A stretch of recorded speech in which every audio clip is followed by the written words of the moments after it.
Welcome to the Dalen Show. People, how you living? How you living? All is well, I hope. Continue to stay blessed every single day. I hope all is well with you guys. Continue working hard. We've been doing this for a long time now, and things are changing. Getting ready to move in to college next week. So we started when we were just sophomore in high school, and now we're here at this point. So I appreciate you guys for sticking in all this time. So appreciate all the love and support. Without further ado, let's introduce our guest for this today's episode and this week. Please welcome to the show, we miss Mr. Jeremy Karp. Thank you for having me, Dalen. It's a Yeah. pleasure. Anytime, my friend. First of all, how you doing, man? How's life treating you right now? Life's treating me pretty good. You know, it's like climbing the ladder of life. You get knocked down sometimes, but you know what? You just keep on climbing. I understand, man. Jeremy, for the listeners and the viewers that may not know a lot about you, could you just give them a brief overview about yourself? Talk about where you're from, what you're doing right now in your life, and just some things you've been able to do to help you get where you are today. So I live in the St. Louis area. Um, I am the founder and managing director of Interstate 70 Sports Media. It's not something I do alone, though. I have an amazing team. Um, and I'm sure later on I'll go more in depth on that, but I have an amazing team, amazing support cast that keeps it going every single day. It is the culmination of probably a dream I've had since I was 8 years old. I've been wanting to do broadcasting in some capacity since, yeah, I was a little kid in third grade. Um, and I also do commentary for Dynamo Pro Wrestling, one of the most amazing wrestling promotions I've ever been a part of. Um, and it's just a blast. The guys and girls in the locker room, they're all just absolutely amazing to be around. So yeah. I want to start. You say, y- speaking as someone that's aspiring to be a journalist, was there a specific person, team, game that made you want to become a sports journalist, or was it something that you just felt really comfortable with and you just fell in love with it? So a little bit of both. Growing up, I listened to, I mean, I'm a huge sports fan. Sports are my life. Hmm. In addition to family, of course. And growing up, I'd listen to the greats like Al Michaels, John Madden, Pat Hmm. Summerall. Baseball, you got guys like Jack Buck, as well as Joe Buck. I know he gets a lot of rep, but honestly, I do think he's really good announcer. Um, and I just kind of listened to their mannerisms and how they either did the color commentary or the play-by-play. And I'd read I would read articles all the time on like NFL.com, MLB.com, ESPN, and oh, of course, listen to the late great Stuart Scott, just how he did his Sports Center um, broadcasts and all that. It is something that I definitely felt more comfortable doing. And yeah, it's something that did take a lot of time. I remember in when I was 8 years old, kind of when I started having this dream, I would actually type up, in the early stages of Microsoft Word, type up my own article recaps of, football games. And I still have a couple of those to kind of show me how far I've come along. Because in addition to doing like podcasts and commentary, I still type articles all the time. And so you really see, I'll look at the old articles and then I look at what I've done now and I just see the progression of how that journey has come along. Because I'm 27 now. So you're talking 19, 20 years of having this aspiration. And this is my 10th year in an actual journalism capacity. Like, if you take in all the sites and teams and companies I've worked for. Having that dream for so long, How is it now to be doing what you dreamed of at a young age, to be doing what you love? How is that feeling for you every day to know you do what you love and you're happy you're doing what you love the most? It's an absolute pleasure. It's an absolute honor because I think the biggest thing for me is the path I took to get there. A lot of people go to journalism schools, they get their bachelor's, they get maybe even higher degrees than that. And while that's wonderful, I always want to stress I don't knock people for taking that path. But for me, I went to community college. I got an associate's degree. Some things came up in life, to where I wasn't able to get to that point to where I could go on to all the other, I guess the best way to put it is just some hiccups. Like I had mentioned before we started the show, kind of just like the ladder of life. You get knocked down, but you keep on climbing. And to still be at this point at, the age I'm at is nothing short of a great honor. Jeremy, talk about growing up in the St. Louis area. The sports dynamite in St. Louis has grown and transformed year after year after year. Talk about what it was like growing up, and also what was the environment like for you that transformed your love to want to become a sports journalist? A big part of it is St. Louis is such a tight knit community. And, we're definitely a baseball town. We all love our St. Louis Cardinals, but we got a lot of love for the St. Louis Blues. We're about to get a Major League Soccer team Mhm. coming up next year. The XFL is coming back. And when the St. Louis Rams were here, there was a big fandom for that as well. So St. Louis is definitely a sports town. Um, but it was definitely I was going to My parents took me to Cardinal games starting at 3 years old. So, from that moment on, I was enamored with just watching sports. And I became fans of all these different football teams and hockey teams. Like, believe it or not, my favorite football team is the Cleveland Browns, which always surprised a lot of people in Mhm. around here, but got a lot of love for them. Been a fan since '01. I figured why stop now. Um, Mhm.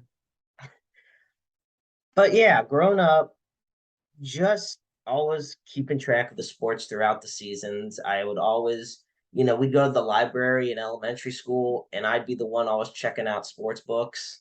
Um, and the librarians were just like, at one point, I remember, I believe this was sixth grade, for example, there was this one Cardinals book, and it was the same book I checked out every single time we went to the library. I checked it out, got a little further, checked it out, kept going, and eventually they had me actually check out a different book. They told me I couldn't check this one out anymore because I Mhm. just kept going with that one. Eventually, we had a book fair, and I bought that one, so I actually still have it all these years later. But no, just the environment I grew up in, with so much of a sports love surrounding it. And I'd listen to KMOX radio with Mike Shannon and John Rooney, who Mike Shannon just retired last Mhm. year. But John Rooney and Ricky Horton are still doing it. So yeah, it's just the culture that got me well into sports. So I grew up at a right time Right. in the St. Louis area, and I grew up in the right area. And so yeah. As a Cardinals fan myself, was there or is there still a particular player that you love beyond all the players you've ever seen in a Cardinals uniform? Oof, probably Yadier Molina. Yadier Molina was, he's been around since 2004. Hmm. I was about in fourth grade then. Like I said, I'm well out of college now. Been out of college for a while. And next year will be my 10-year high school reunion. So that's why I appreciate earlier when you said, like, as somebody this young, I was like, God, I'm already going to a 10-year reunion. Um, but no, Yadier Molina's the one constant for me. Obviously, I got a lot of love for Adam Wainwright. You know, I still love Pujols. I'm glad he came back to the Cardinals. Obviously, him going to the Angels for that extended period Hmm. made it harder to follow him as well, not just from a fan perspective, but even just as a journalist perspective. Like, he's literally going from the Midwest to the far West Coast to the lesser of the Los Angeles area teams. Yeah. Um, but yeah, Yadier Molina, he's to me one of the greatest catchers of all time, probably the greatest defensive catcher of all Hmm. time. First ballot Hall of Famer, and you know, you've been a fan of Molina, and you've seen how he was originally just a light hitter, didn't really show much of a threat at the plate, and then he eventually grew to being a Silver Slugger Award winner and became a dual threat when it came to his play. So, and I tell you, when his entrance music hits, the ovation he gets is second to none or first to one, however you want to go about it. And it's the team's going to be very different without him next year. It's going to Right. be different without Adam Wainwright. It's going to be different without Pujols. Those three guys are staples of the city. And I wouldn't be surprised if all three of them eventually got a statue outside Busch Stadium. I can agree with that statement. I really do. Um, Jeremy, you talked about your parents a little bit, and how they kind of initiated your love for sports. Talk about the impact they played in your life and how important they've been in monitoring and helping prepare you for the real world. Well, it wasn't just the fact that when it came to watching sports, that they got me involved in sports as well. Like something as simple as playing t-ball at 5 years old. Hmm. And then starting at 7 or 8 years old, I would be playing flag football at local or youth organizations and stuff. And I did that for many years. And they've always been so supportive of what I've done. And, there were times where I've doubted myself a lot. Um, and, my parents will just motivate me to keep going because whether it be because I've gotten this far and there's no sense of stopping, or, they truly believe this is what I was meant to do. Um, because there's a lot of things I'm not the most skilled in. I like to consider myself more skill smart than book smart. Not to say I was a bad student, but just there was a lot of things that I struggled with when it came to learning and focusing. And, I grew up with a learning disability. Um, and that was something my parents could relate to. So we worked with each other and they helped me so much with that. My parents always wanted the best for me and they've always done the best, put me in the best position I could be given whatever circumstances there are. Hmm. And I will say it was funny because as much as my mom loved it when I ran track in high school, because like I said, I played football and ran track all throughout high school. And as much as mom loved it that I ran track, she did not like the fact I played football. She did not want to see me get hurt out there. I'll tell you that right now. Dad loved both. He Hmm. didn't mind either way, but mom, I will I get a kick out of that. But it's not that she didn't support it. She just wasn't. She's not a football person, Right. and that's totally fine. Throughout your time in high school, where do you see yourself after high school? Where do you want to go to school? What are you looking to do, and what do you what steps are you taking to help prepare yourself after high school? Oh, I had it all planned out, Dalen. I tell you, I had everything laid out. I was when I graduated high school, I went to Francis House Central. Go Spartans. um, I went.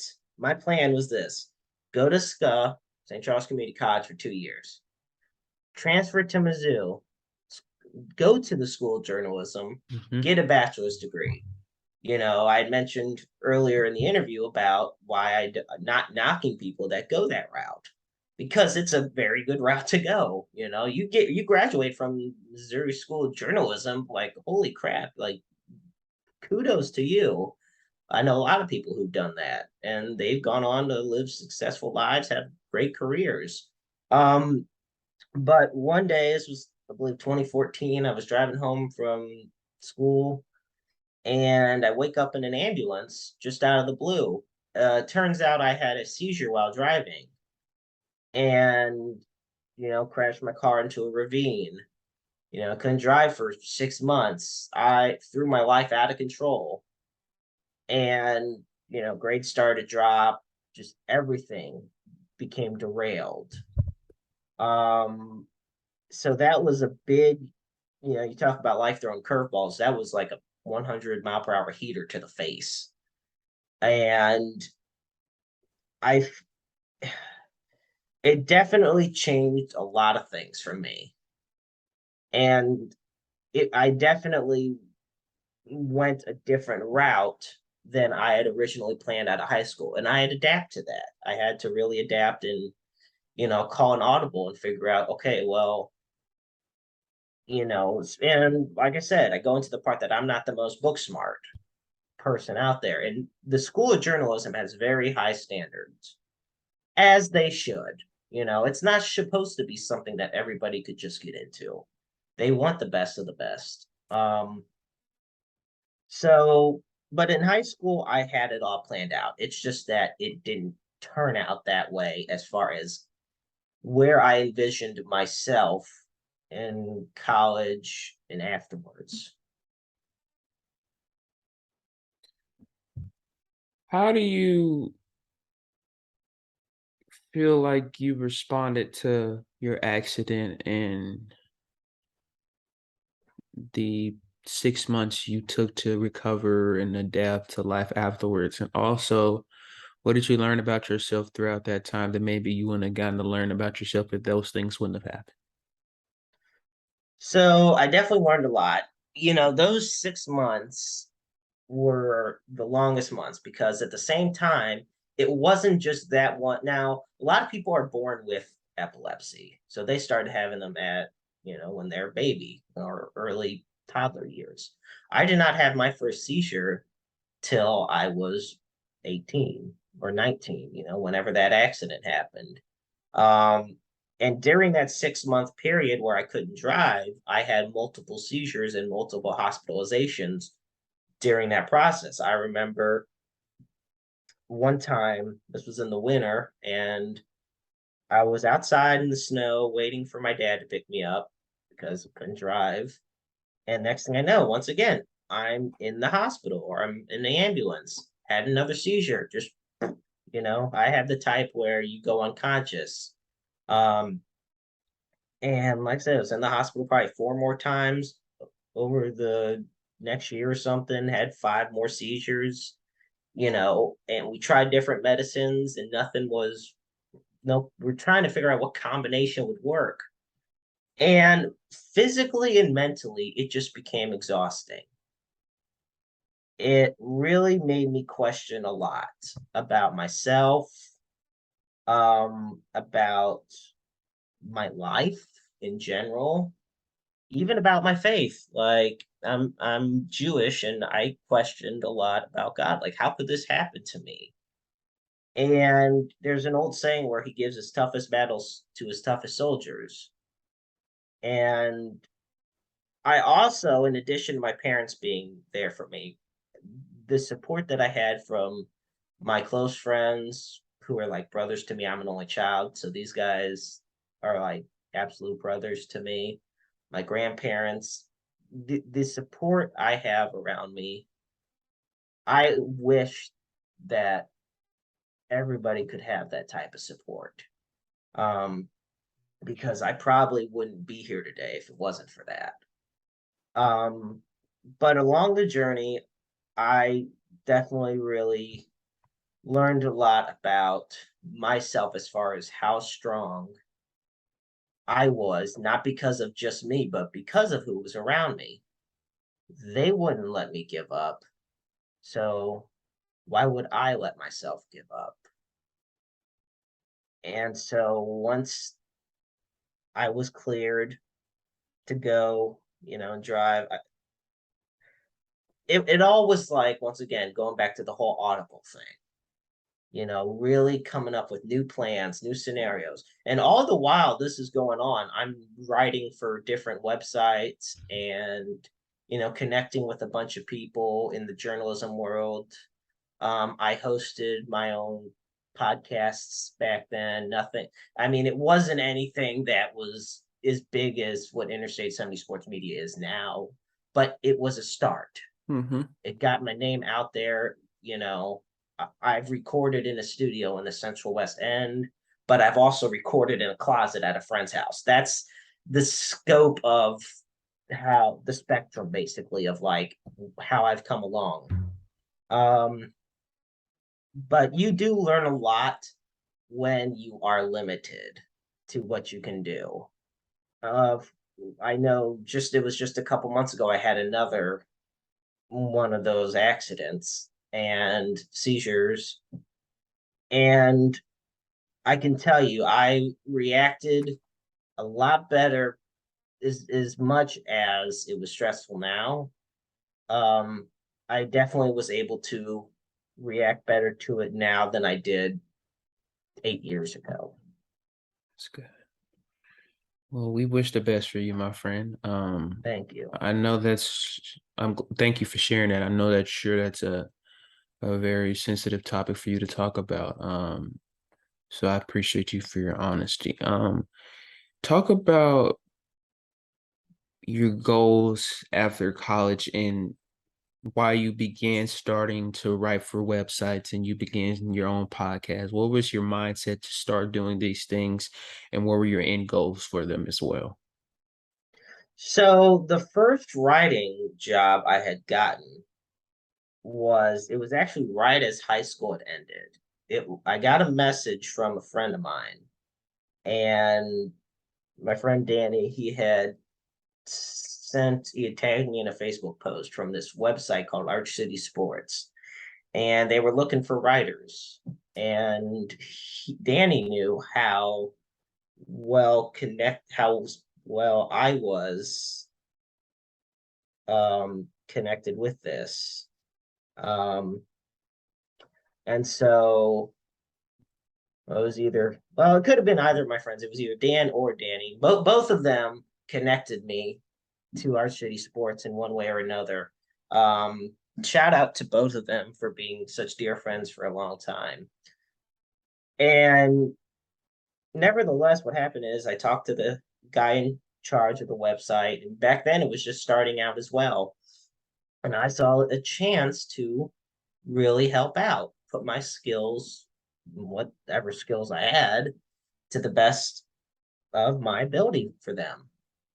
And thanks to the team that was there, and myself included, Arch City Sports skyrocketed. And now, all these years later, it's Arch City Media. I'm not affiliated with them anymore Mm-hmm. as far as working for them. Um, and I never really truly got paid much for them. I probably made about $200 for over 500 articles, so you can kind of do the ratio. A couple bucks an article doesn't Yeah. do you much justice, but I always wish them the best. And now it's awesome for them because they expanded from just covering sports to covering sports as well as music, all these entertainment ventures. So they've really expanded what they cover, and that's a big responsibility. So kudos to them.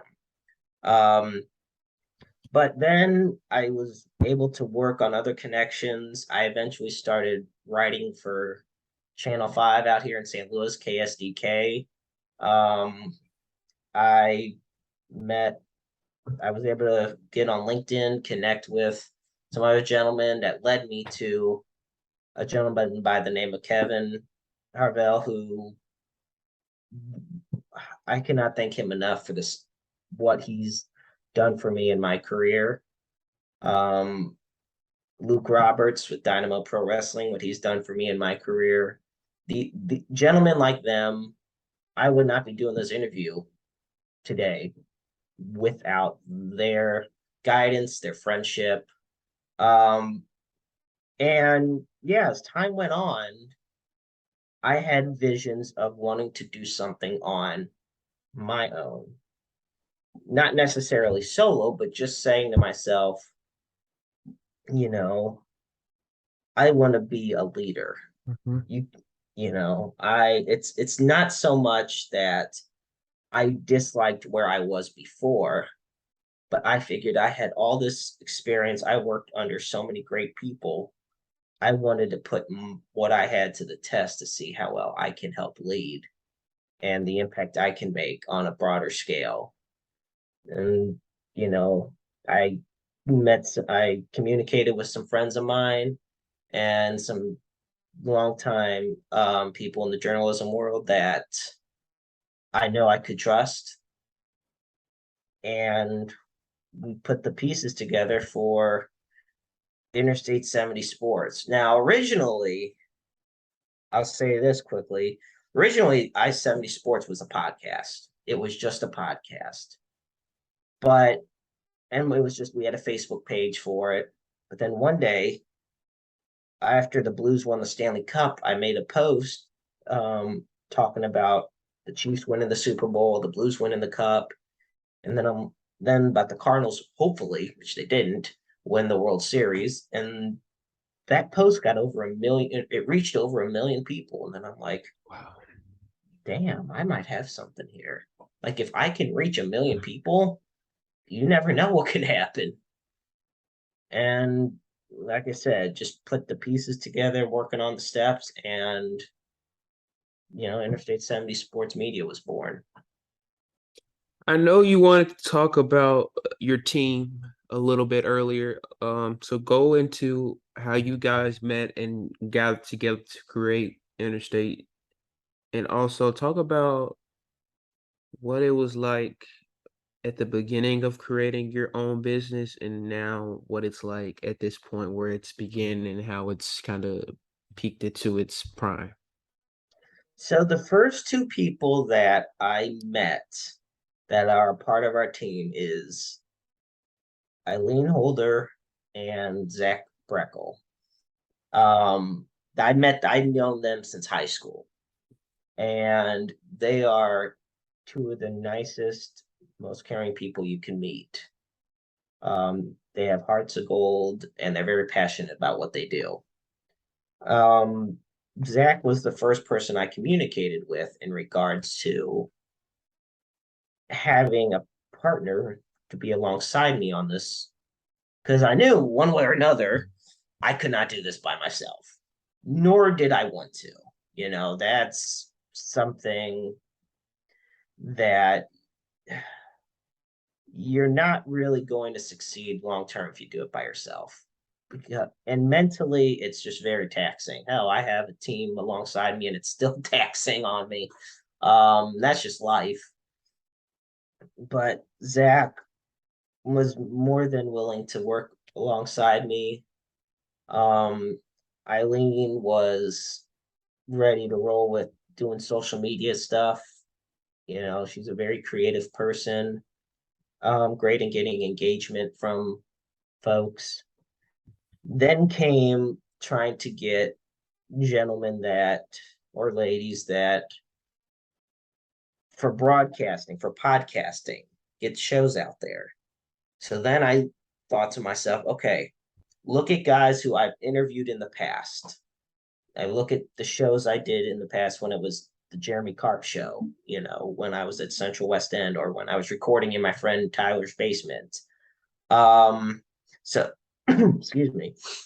So I looked at guys like James Knox and Andy Cockerell, um, who articulate so well what they talk about. And are two of the most knowledgeable sports guys that I know. James is my co-host for Roundabout Sports. James also hosts his own show, The Strike Zone, and Andy hosts his own vlog, Cardinals Off the Cuff. And, their impact is just unbelievable for Interstate 70 Sports Media. So it's like, okay, we got these guys, we got Zach and Eileen. It's like, but it's still not finished. And the team is ever growing. We're still always looking to add more team members. We're looking at as less of an employee type environment and more of a family type environment where we care about each other. We want to make sure everybody, if one of us is stressing out, we say we want to see if we can be there for them. And or if they say they need to take time off because of it, yeah, go ahead. Your health matters first. Come along to a guy named Adam Frex who had his own brand at the time, Talking Dynasty.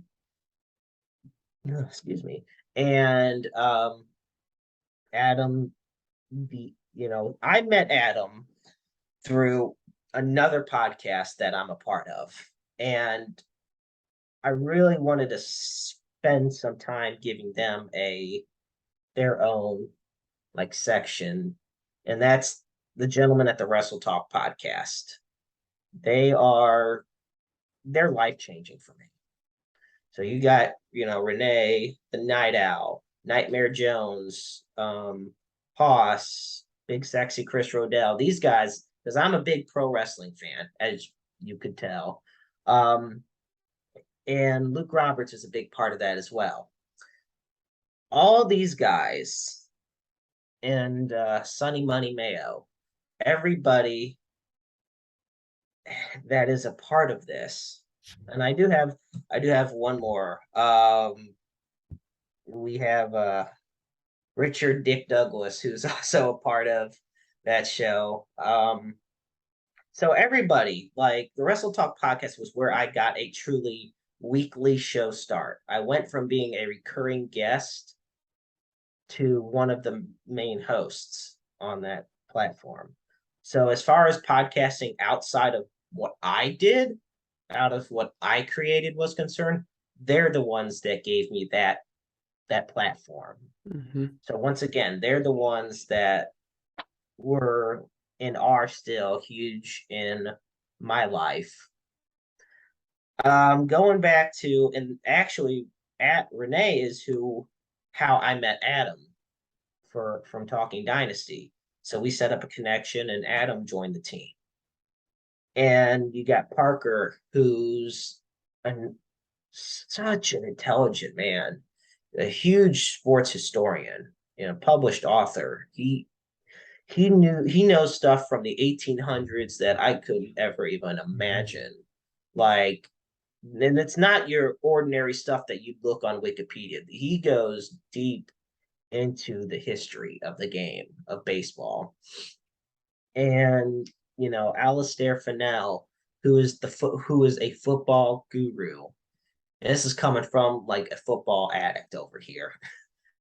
So all these men and women who have played a part in what Interstate 70 Sports Media is.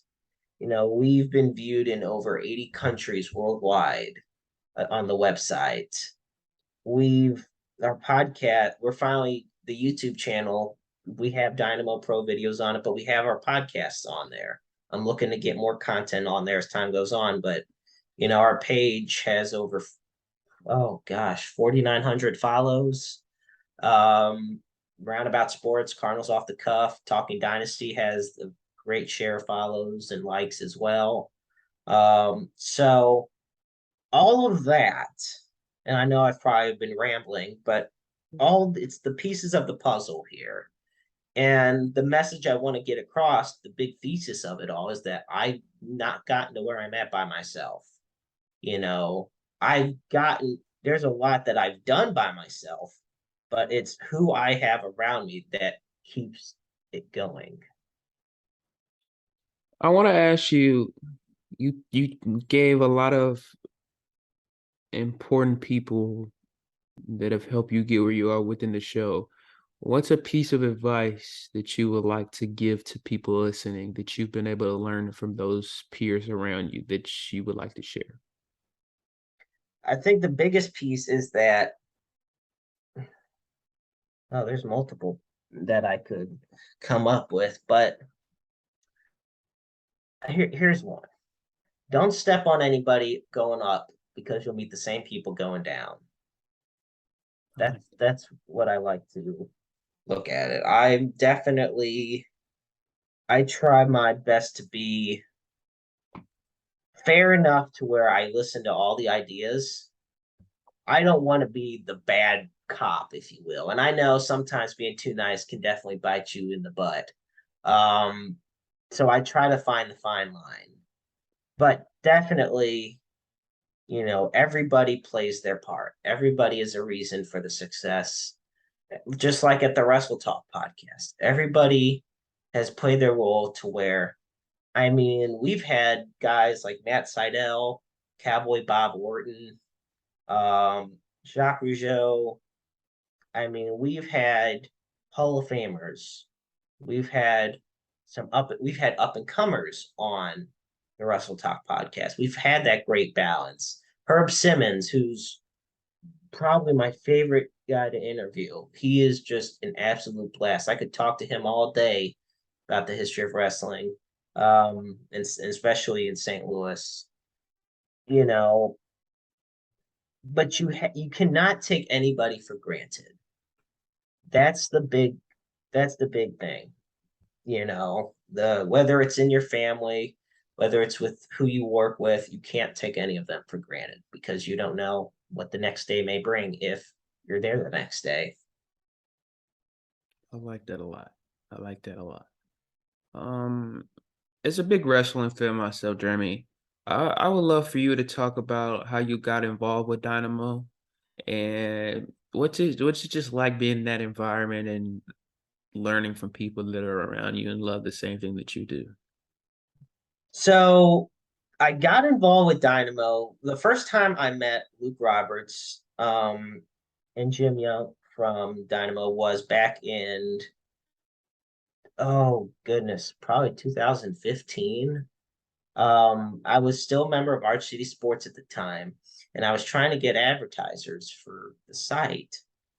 And I went to the Stratford Inn Bar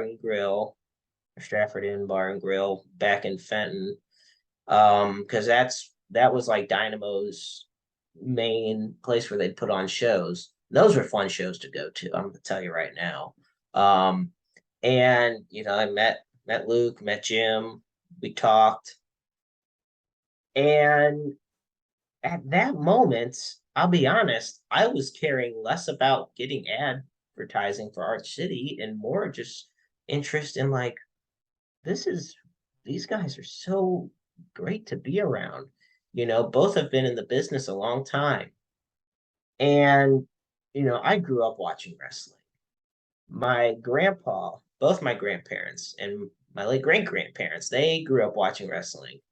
My grandpa that's still living, he grew up watching Gorgeous George, and Luthez and Harley Race and all those legends. My late grandpa, his favorite was Luthez and Ric Flair.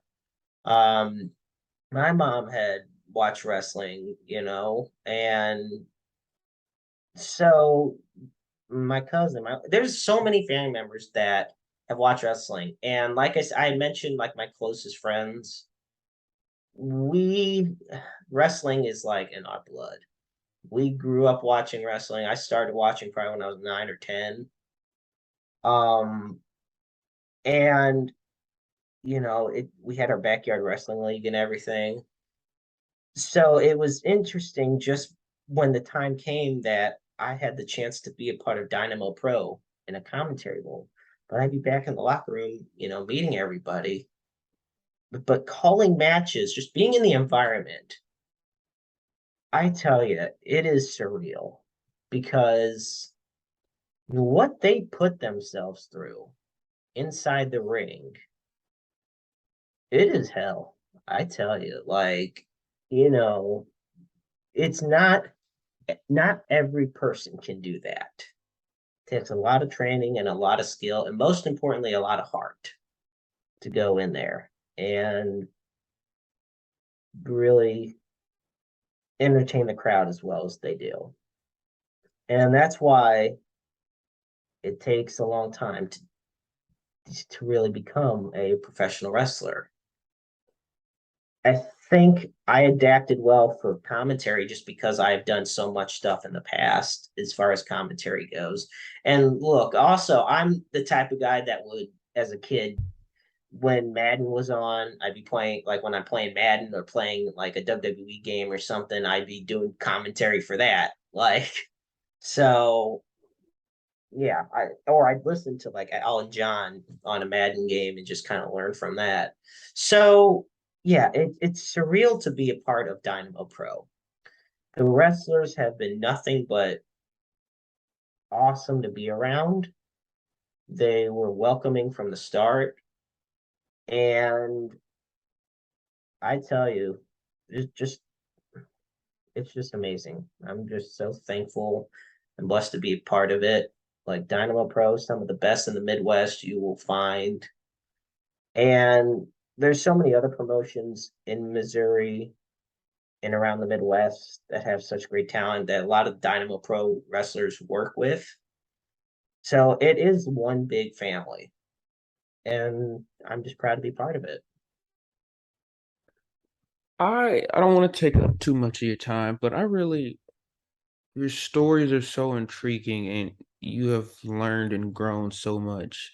Um, I want to know what are your end goals? Like what do you want from yourself? What do you want from your shows? What do you want from your journalism field? What are your end goals from all your fields that you are a part of and all the work that you do? What do you want to be the like when they people hear the work that you've done 50 years from now, what do you want people to know about them and learn about them?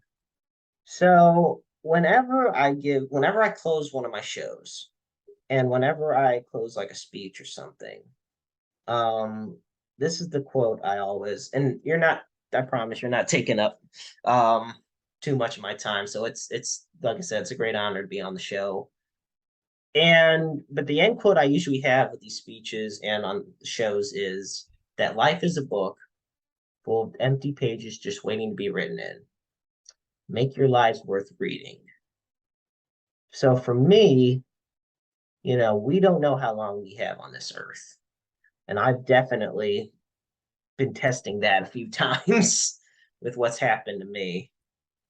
So for me, when my time comes and my end goal, it's to have a bestseller. That's how I look at it. I just want to make as much of an impact as possible. And if at the end of the day, I want to be remembered, in the most positive way possible. Like I don't need a shelf full of awards, and accolades. Would it be nice? Yeah, of course. Who wouldn't say no to that?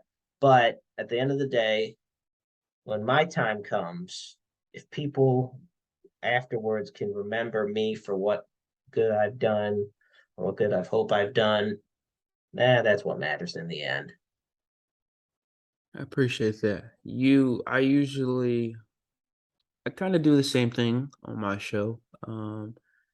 Not in that same term of using a quote, but I asked a question and you really just answered it. So you kind of put the puzzle together before I got to open the box. So I appreciate you for doing that.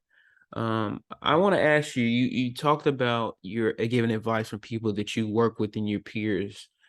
What's just one piece of advice you would give people listening in general that you love to give or that you feel like is important that people may need in their life? I think the biggest, mm, that's definitely a good question because there's a lot of advice that could be given. I think it would be never take advantage of who's around you. And the way I interpret that is, there's with family, friends, coworkers, the ones who truly love and the ones out there that'll truly love and care about you, don't take advantage of them in the sense of for granted, you know, and because like I said earlier, you don't know what tomorrow may bring if tomorrow comes at all. And so I've been blessed to have the family that I have, friends that I have, and the coworkers that care about me that I have, even if I've not always been the best to reciprocate that. And I've not always been the best person. And I'll be the first to admit it. But, and also never give up, and as cliched as that might be, if you have a dream, if you got a goal, you just climb that ladder, keep going for it, you know, because we all have a purpose on this earth, even if we don't know what it is. And, your purpose is out there. So I say just keep going for it. I appreciate that, my friend. I always say that if people don't take anything away from the episode, take that part away. That is probably the most important part that I can give or put out throughout any of the episodes that I've ever done over the last 3 years. So I And appreciate you I for that. think and I think you are actually a very good example of how hard work pays off. You had mentioned that in the beginning that you started this your sophomore year of high school, and look at you. You say you're going off to college and you're still doing this, Appreciate you. You love doing what you're doing, so you keep at it. Thank you, my friend. Thank you. I appreciate you, and I appreciate your honesty. I always this my the point of me starting the show was to give others a voice to share their journey and wisdom, and I really hope I gave you that opportunity today. I really do. You very much have. And like I said, I couldn't be more thankful to be on the show. And it's definitely been nothing short of a great time. Anytime, my friend. Oh, a couple more questions. Three people. If you could have dinner with three people, dead or alive, who would it be? Oof, that is definitely a good question. So, three people, dead or alive, that I could have dinner with. All right. So one of them has to be Stan Musial.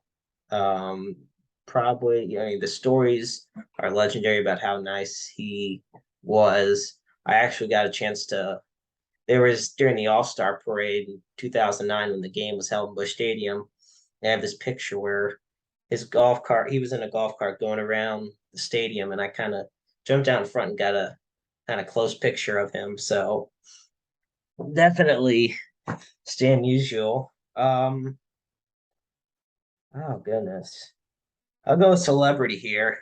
Betty White. I gotta go with probably one of the probably America's sweetheart, Betty White on that one. Like, oh my gosh. Um, a third one. Now see, that's where there's so many people. My friend of mine and I did this type of thing. Um, okay. So it's interesting. While my one of my favorite athletes is Jim Brown, I'm gonna do, and he's the reason I wore number 32, and usually I always do when I get the chance to wear a number. I'm gonna do a shift here. I'm gonna do Sandy Koufax. Okay. And interesting enough, he was number 32, and I'll tell you why. So to me, Sandy Koufax was one of the greatest of all time on the field, but it's also for what he did off the field because he chose to set out of a World Series game because the Jewish holiday of Yom Kippur, which is the most important holiday in the Jewish religion, um, was on the same day. And back then, for an athlete to do something of that magnitude was just Right. unbelievable. Um, I know Hank Greenberg had done something a couple decades prior, but Sandy Koufax, it was just something it was something on a whole new level. So the amount of respect that and love and admiration he gets. Um, and you know what? Just for the hell of it, I'm gonna throw one more in there as a bonus. I know you said three, but I just have to throw one more, and that's You Al good? Michaels. He's my favorite announcer. I gotta throw Al Michaels in there. I've listened to him since he was with ABC, and going on to NBC with Sunday Night Football, and now I gotta get. I guess I gotta get Amazon if I'm gonna listen to him on Thursday nights now. Kind of bummed he's on Thursdays. I loved hearing him on Sundays, but as long as he's still doing it, I'll take it. Yeah. So those are mine. Um, have you ever given any thought to year four or three? Oh man. It's Stuart not easy, I tell you. Stuart Scott. He was the reason that I wanted to become a journalist. So Stuart Scott. Yes. Um, Stu, Stu, man, would I feel like I would just have a genuine, fun conversation? Stu, John Cena, Ooh, there. That's a good one. It's a very good one. Stu, John Cena. Oh man, and maybe I want to say Kobe. Okay. I have I wasn't the biggest. I'm not gonna sit here and say I was a big Kobe fan. I wasn't. Um, but I have indulged in some of his interviews and read some of his books, and I feel like he would have a lot of great stories and wisdom to share. And I always did admire his work ethic, and I feel like I would learn a lot from his passion and advice that he would give us. So That's a great trio right there. that It would really probably be is. my three. I feel like we would have a great laughing. It would be a lot of laughter, a lot of great advice, and a lot of great passion throughout that. So that would probably be my three. I love it. I love that trio right there. During one of my favorite passions is music, and I always like to ask my guests what are their music tastes, who do they listen to, what kind of genres they listen to. So I want to ask, well, what do you kind of listen to on a day-to-day basis when you're going somewhere? Is it something different you listen to? What's your music taste like? So I'm an old soul. I'll tell you, I'm gonna be 27, but I'm an old soul. My favorite group, bar none, always has been, always will be, and this is definitely because of my parents, is the Beatles. Mm-hmm. They like, especially, I actually got to see Paul McCartney a couple months ago in concert. I was Wow. thankful for that. And we're gonna go see, my parents and I are gonna go see Ringo next month, so I'm really looking forward to that. But yeah, the Beatles are my favorite group. But I love Led Zeppelin.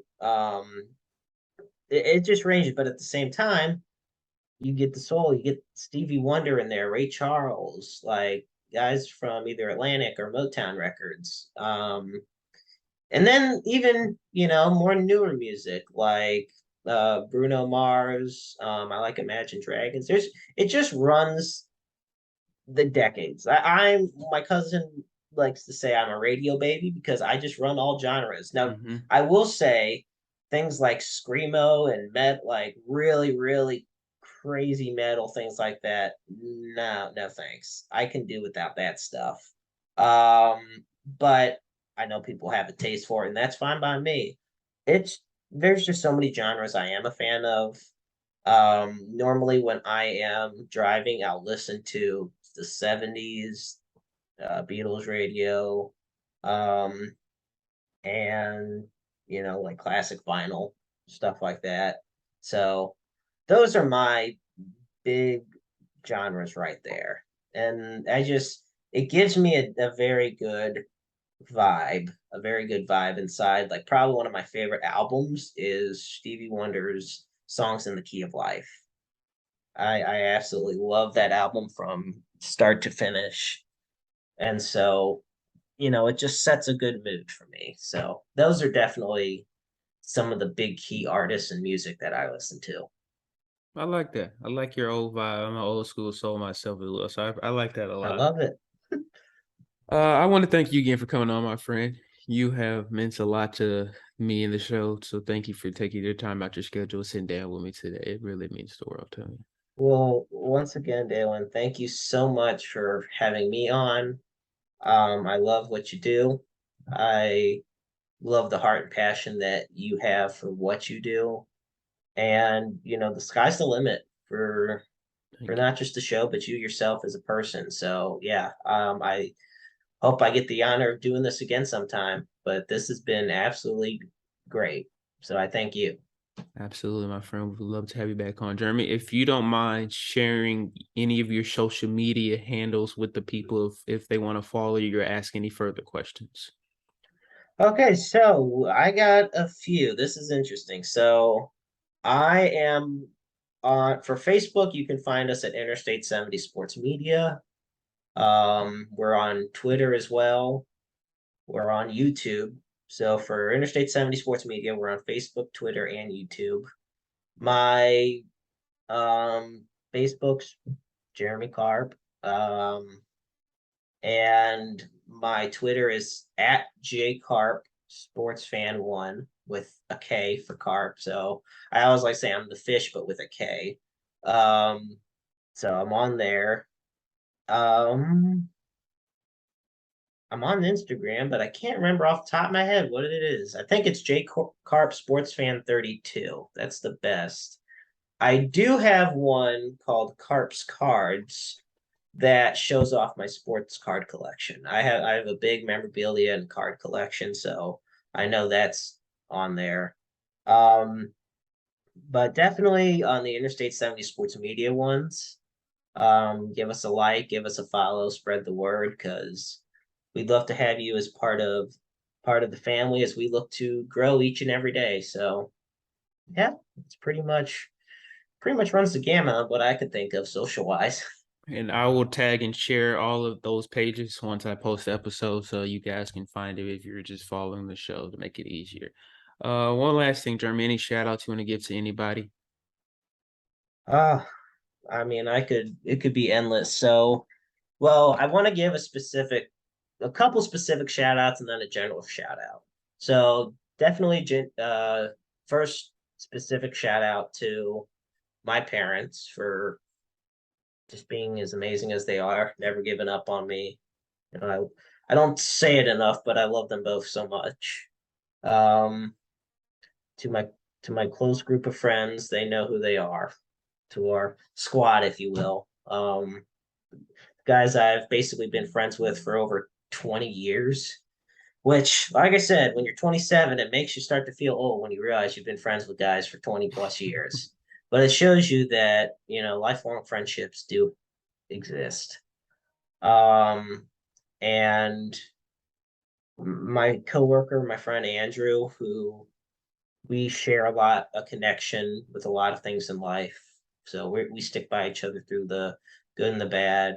Um, my friends Hannah and Caroline, I know I've formed a close bond with them through work, and I couldn't be more thankful to have them in my life. And a general shout out to just everybody that's believed in me and supported me over these years, who's never given up on me. I hope that I've made even a fraction of an impact on your lives at the end of the day. And hopefully, if I have, it's a positive one. Because no point of being a negative impact. That wouldn't get you anywhere well in life. And, I also want to give, I do have two more. So one to the good Lord above for allowing me to keep on going through the good times and the bad. I normally don't like to preach a sermon, for respect for others, but I do like to say to myself that even when I felt he hasn't been there, he definitely has, because otherwise I wouldn't be doing this interview with you. And I'm thankful to have my grandma and grandpa with me, but I definitely want to give a shout out to my late grandpa and my late grandma and all my other family members who are not with me in person, but I know they're looking down on me and I just hope they're proud. So that's And the team at one more, and the team at Interstate 70 Sports Media. They, like I said, I know I've shouted them out quite a bit on the show, but I cannot go their accomplishments and what they've done cannot go unheeded for what they've done. So that should cover it. With my short term memory issues, I know I'm always probably going to forget someone. So if I am, I'm sorry. I can only remember so much. It's like a jar. Put another marble in, something comes out. And I want to give thanks to them because you have given a lot of honesty in the interview, and I appreciate that again. I like giving honesty and showing the passion that you really have taken the part of your life and tried to implement it on others. So I appreciate you again, Jeremy. And I Well, want to thank add you, one more Aaron. thing. You asked me who would I if I could do three people. I want to add another person. It would be Adam Wainwright. Ooh, Um, there's a good one. Good old Uncle Charlie. he's I feel like people are seeing him a lot more because of when we're on national TV and they'll do interviews with him in the dugout and they're seeing him a lot more. Man, he's very authentic, very fun, told a lot of stories to be told. So I would love to sit down with Uncle Charlie. I would love to sit down with Adam Wainwright. So that would probably be That my fourth one. There you go. That's a great quartet right there. I thank you again, Jeremy. We wish the best of luck for you in the show. I appreciate you for coming on again, my friend. Well, thank you for having me on. It means the world. Anytime. Take care of yourself, people. Thank you guys for listening. And I hope you guys enjoyed this one just as much as I did and learned a lot from it. Continue blessing yourself and stay blessed up. All love, everyone.